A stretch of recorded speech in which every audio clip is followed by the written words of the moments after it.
Man has developed consciousness slowly and laboriously, in a process that took untold ages to reach the civilized state. And this evolution is far from complete, for large areas of the human mind are still shrouded in darkness. These words were written by Carl Jung, a Swiss psychologist who lived from 1875 to 1961. In this video and a subsequent one, we will examine some of Jung's most important ideas, including his ideas on the conscious and unconscious realms of the mind, his theory of archetypes, and what he called the individuation process, which he saw as a path to self-knowledge and wholeness.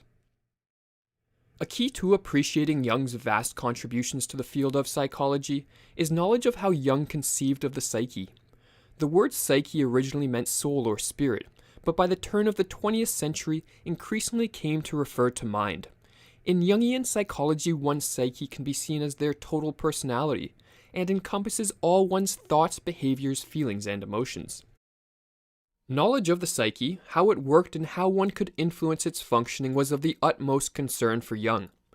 Broadly speaking, Jung divided the psyche into three main realms: consciousness, the personal unconscious, and the collective unconscious. The different realms of the psyche are not completely separate from each other, but instead continually interact in a compensatory manner. This dynamic interplay between the conscious and unconscious realms of the psyche leads, as we will see, to the potential for personal growth and change through what Jung termed the individuation process. Before examining in more detail the unconscious realms of the psyche, we will first discuss consciousness, that realm of the psyche most familiar to us. The conscious realm of the psyche can be described as one's field of awareness, and consists of those psychic contents that one knows. At the center of this field of awareness was what Jung called the ego. The ego is one's personality as they are aware of it firsthand, or in the words of Jung, the ego forms, as it were, the center of the field of consciousness, and insofar as this comprises the empirical personality, the ego is the subject of all personal acts of consciousness. The ego plays a crucial role in each person's life as it acts as a gatekeeper which influences what contents of experience are reflected in consciousness and which contents are eliminated, repressed, or ignored. The ego, in its role as gatekeeper, helps determine the content of the next main area of the psyche we will look at, the personal unconscious. As Jung wrote, "There are certain events of which we have not consciously taken note. They have remained, so to speak, below the threshold of consciousness. They have happened, but they have been absorbed subliminally." These events that have been absorbed subliminally occupy the personal unconscious. The word subliminal translates to below the threshold, so what Jung means is that there are many events that the ego represses or disregards for various reasons, be it that they are too distressing or simply forgotten or deemed insignificant. But these events do not disappear completely from the psyche, but instead occupy the personal unconscious and continue to have the potential to influence one's personality. It must be stressed that the unconscious realm is not merely a receptacle for forgotten memories. Rather, as we mentioned earlier, the unconscious and conscious realms of the psyche dynamically interact, both playing an integral role in the life of the individual. One way that the personal unconscious influences one's behavior is through the impact of what Jung called complexes. Many people are familiar with the term complex in psychology.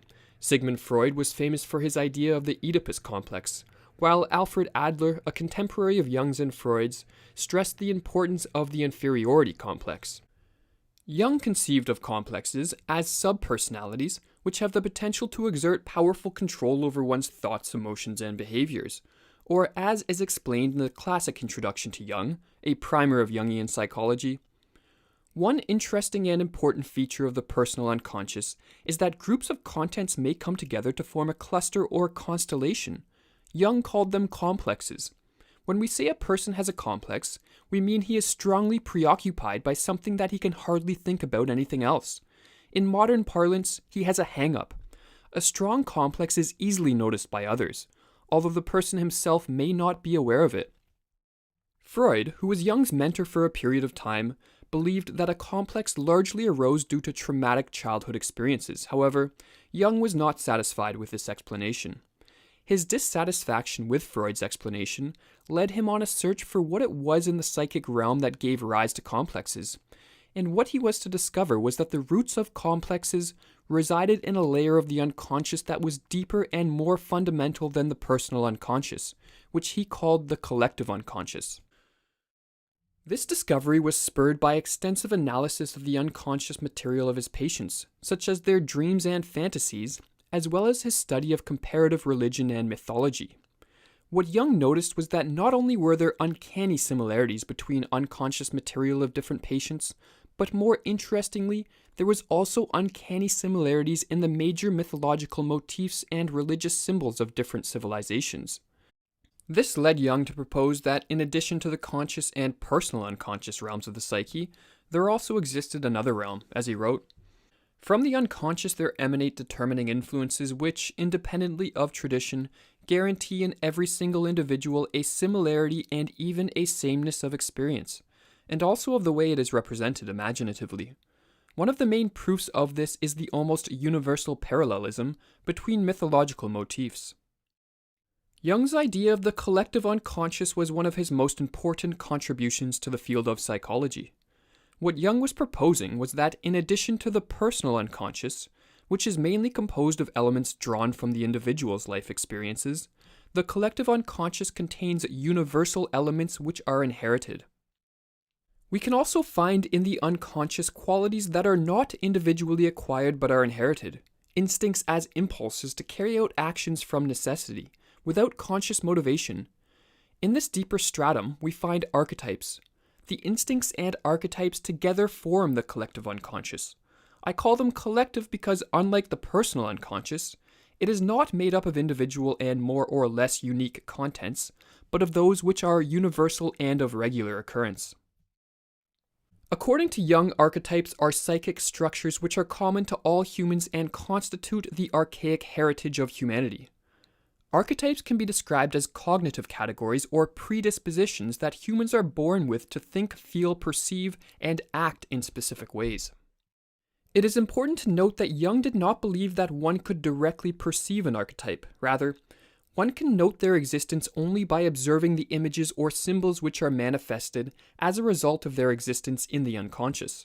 Archetypes shouldn't be equated with symbols or images. Instead, archetypes manifest images and symbols along with various other phenomena.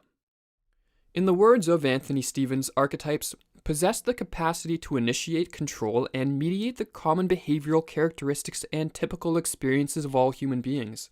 Thus, on appropriate occasions, archetypes give rise to similar thoughts, images, mythologisms, feelings, and ideas in people, irrespective of their class, creed, race, geographical location, or historical epoch.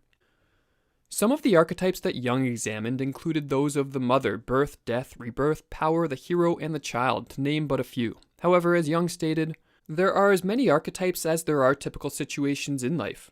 Endless repetition has engraved these experiences into our psychic constitution, not only in the forms of images filled with content, but at first only as forms without content, representing merely the possibility of a certain type of perception and action.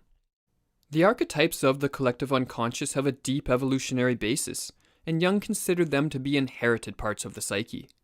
Jung thought it obvious that, just as the body has evolved over long periods of time, so too must the psyche have evolved certain predispositions and inherent tendencies as well, throughout our vast evolutionary lineage.